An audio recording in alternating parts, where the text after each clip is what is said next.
ବି ରହିଛି। ସି କହିଲେ ଶିବ, ସୁ କହିଲେ ଶୁଭ, ଶିବଂ ଭବ ଶିବଂ ଶୁଭ। ଶିବ ହେଉଛନ୍ତି ମଙ୍ଗଳମୟ। ଶିବଙ୍କର ନାମ ହେଉଛି ଶୁଭପ୍ରଦାୟକ। ଶିବ କହିଲେ ଏ ଜଗତ। ଶିବଙ୍କର ଗୋଟିଏ ନାଁ ଅଛି ପଶୁପତି। ପଶୁପତି ମାନେ ଜଗତପତି।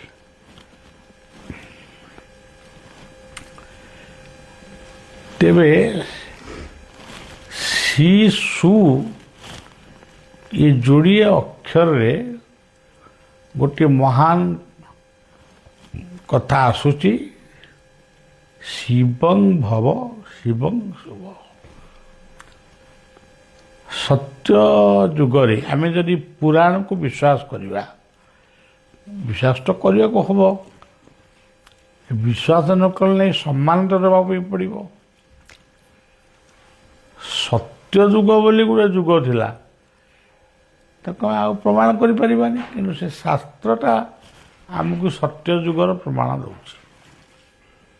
ସେଠି ଶେଷଦେବ ନାମକ ଅବତାର ଆସିଛି। ତେଣୁ ସେଇ ହେଉଛନ୍ତି ଶିବଙ୍କର ଅବତାର। ତ୍ରେତୟାରେ ଲକ୍ଷ୍ମଣଙ୍କ ରୂପରେ ମହାଦେବ ଦେବଦେବ ମହାଦେବ ଶିବ ସେ ଅବତାର ଗ୍ରହଣ କରିଥିଲେ। ଦ୍ୱାପର ଯୁଗରେ ବଳରାମଙ୍କ ରୂପରେ ଦେବଦେବ ମହାଦେବ ସେ ଅବତାର ଗ୍ରହଣ କରିଥିଲେ। କଳିରେ ବା ଏଇ ଯୁଗରେ ଅବତାର ହେଉଛନ୍ତି ନିତ୍ୟାନନ୍ଦ ମହାପ୍ରଭୁ।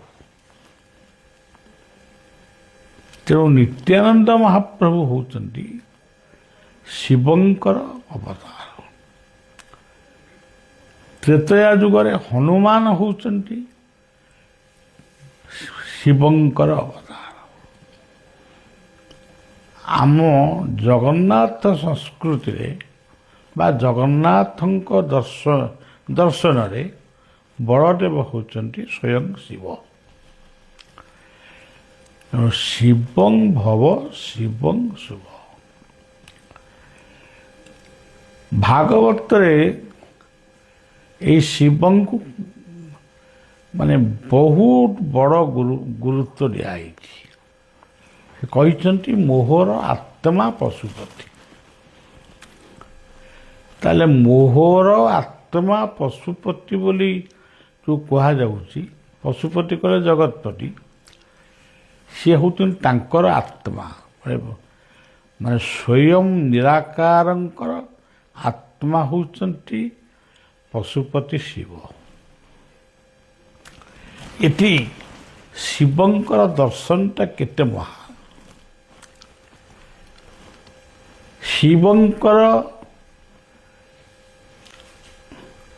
ଗୋଟେ ଜଟା ଅଛି ବୋଲି କହୁଛନ୍ତି, ସେଇଟା ହେଉଛି ହିମାଳୟର ସେଇ ପାହାଡ଼ ପର୍ବତ ଝରଣା, ଏଇଗୁଡ଼ିକ ହେଉଛି ଶିବଙ୍କର ଜଟା। ତାଙ୍କୁ ଗଙ୍ଗାଧର ବୋଲି କୁହାଯାଉଛି। ସେ ଗଙ୍ଗାଙ୍କୁ ଜଟରେ ବା ଗଙ୍ଗା ତାଙ୍କ ଜଟା ଦେଇକି ପ୍ରବାହିତ ହେଉଛନ୍ତି। ତେଣୁ ଶିବ ଶିବ ଏ ଶବ୍ଦ ଉଚ୍ଚାରଣ କଲେ ତୁମେ ଗଙ୍ଗାଙ୍କର ଫଳ ପ୍ରାପ୍ତ ବି ହେବ।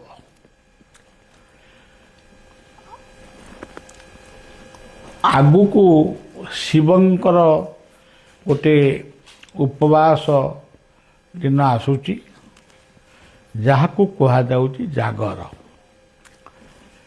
ଜାଗର ମାନେ ଉଜାଗର। ରାତି ଯାକ ଯେଉଁମାନେ ଉଜାଗର ରହି ପ୍ରଦୀପ ପ୍ରଜ୍ୱଳନ କରନ୍ତି, ସେଇମାନେ ହିଁ ପ୍ରକୃତ ଶିବଙ୍କର ଉପାସନା କରନ୍ତି।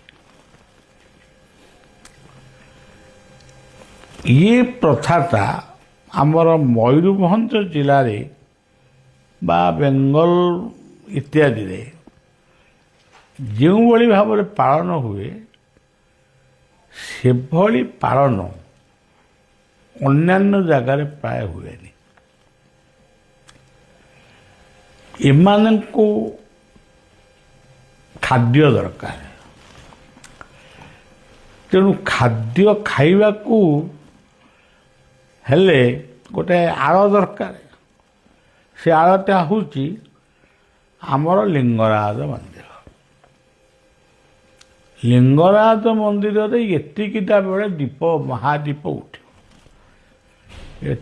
लिंगराज मंदिर महादीप उठिला भल है तमें भी से दिन महादीप उठूना किंतु से महादीप उठेबा ना रे तांकर उपासना भंग कले तापर कौन गोटे काव्य कले किंतु प्रकृत में उपास रहिले जे उपासना हुए ता मध्य गोटे भ्रमात्मक कथा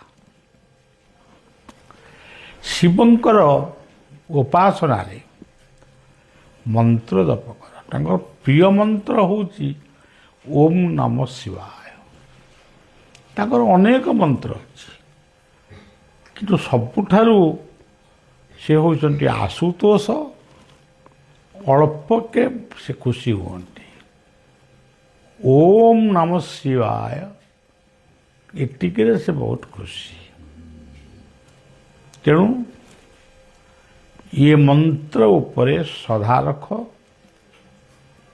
रात्रि उजागर जदि रही पारिबो प्रदीपटीए प्रज्वलन करी जदि शिवंक उद्देश्य रे समर्पण करि पारिबो उपास नुहे किंतु भल खाद्य खाओ क्षीर दही तांकर जोरा प्रिय क्षीर दही लहुणी क्षीर दही छेना कदली ये सब किसी मना नहीं भोक कले से खाइब शिवंक नाँ भी खाइब तेणु सी होचंती एई भली भावरे गोटे उपास्य देवता ये पृथ्वी रे जतबेले मूर्ति पूजा आदौ नथिला प्रथम मूर्ति पूजा होचंती भारत वर्ष रे शिवंकर पूजा तापरे विष्णुंकर पूजा आसी किंतु विष्णु प्रथमे उदय होइचंती से विष्णु होचंती स्वयं सूर्य जाकु तद विष्णु परमंग पद इत्यादि मंत्र कहा जाए शिव होचंती ममात्मैव महादेव तेणु ओम नमः शिवाय मंत्र से बहुत खुशी आमे पूजा करिबू से सिंहासन करिबू तापर सब विभिन्न फूल फूल खंजेबू किंतु शिव से खुशी नुहति से जलर अभिषेक खुशी क्षीर अभिषेक क्षीर दही लहुणी से घर्षण हम जलाभिषेक कले व्याधि नाश ओम नमः शिवाय जप कले तुमर मोक्ष मार्ग प्रदर्शन हम वृषभ को धर्मर अवतार भावी तांको प्रणाम करियो आमे तांको षंढ बोली भावुछु आमर शिशु अनंत क्षेत्र में आमर जो तीर्थेश्वर अमरेश्वर मूर्ति बा ये क्षेत्र ये तीर्थ सृष्टि तांको आगे जो वृषभटी अच्छा से वृषभ चित्रटी जा सीटा हूँ प्रकृत में शिव यज्ञ पुरुषंकर रूप एवं शिवंकर वृषभ ତେଣୁ ଏଇସବୁ କଥା ତ ବହୁତ କଥା ଅଛି।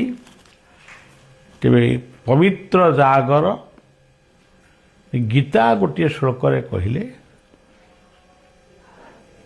ଜାନିସା ସର୍ବଭୂତାନାଂ ତସ୍ୟାଂ ଜାଗ୍ରତି ସନ୍ଧାମି ଯସ୍ୟାଂ ଜାଗ୍ରତି ଭୂତାନି ସାନିସା ପଶ୍ୟତେ ମୁନି। ଯେତେବେଳେ ତୁମେ ପ୍ରଭୁଙ୍କର ନାମ ସ୍ମରଣ କର, ସେତେବେଳେ ଅଜ୍ଞାନ ଅନ୍ଧକାର ବା ଅଜ୍ଞାନ ଅମାବାସ୍ୟା ସେ ଦୂରେଇ ଗଲା। ତେଣୁ ଜାଗର ପାଳନ କରିବା ଅର୍ଥ ଯେ ଗୋଟିଏ ବର୍ଷ ପାଇଁ ଆମେ ଜାଗର ମାଧ୍ୟମରେ, ସେଇ ଜାଗର ହେଉଛି ଗୋଟିଏ ଦୀପ, ଆତ୍ମଜ୍ୟୋତିକି ମଧ୍ୟ ଗୋଟେ ଦୀପ ସହିତ ତୁଳନା କରାଯାଏ। ଏବଂ ସେଇ ଦୀପଜ୍ୟୋତି ଭଳି ଜ୍ୟୋତି ନିରାକାର ଜଗତରେ ଜଗତକୁ ପରିଚାଳନା କରୁଛି। ଆଉ ବିଶେଷ କିଛି ମୁଁ କହିବାକୁ ଚାହୁଁନି, କେବଳ ଓମ୍ ନମ ଶିବାୟ ଏଇ ମନ୍ତ୍ର ଉଚ୍ଚାରଣ କର। ମାନସରେ ତାଙ୍କୁ ରତ୍ନ ସିଂହାସନରେ ବସାଅ। ତୁମର ଯାହା ଯାହା ଶ୍ରଦ୍ଧା ସେ ଭୋଗ ନୈବେଦ୍ୟ ଅର୍ପଣ କର ଏବଂ ଶିବଙ୍କ ଶିବଦ୍ରୋହୀ ଜୀବନରେ ହୁଅନି। ସେଇ ଶିବ ଲିଙ୍ଗରାଜ, ସେଇ କପିଳେଶ୍ୱର, ସେଇ ତୀର୍ଥେଶ୍ୱର, ଓଙ୍କାରେଶ୍ୱର, ବୈଦ୍ୟନାଥ ସବୁ କିଛି ଶିବ। ଗରୁଡ଼ ମଧ୍ୟ ଶିବଙ୍କର ଅବତାର। ତେଣୁ ସମସ୍ତେ ଜାଗର ଦିନ ଓମ୍ ନମ ଶିବାୟ ମନ୍ତ୍ର ଜପ କରି ରାତ୍ରି ଉଜାଗର ହେଲେ ତାର ଗୋଟେ ଫଳ କିଛି ମିଳିବ। ଏତିକି କହି ମୋର କଥା ବିଶ୍ରାମ।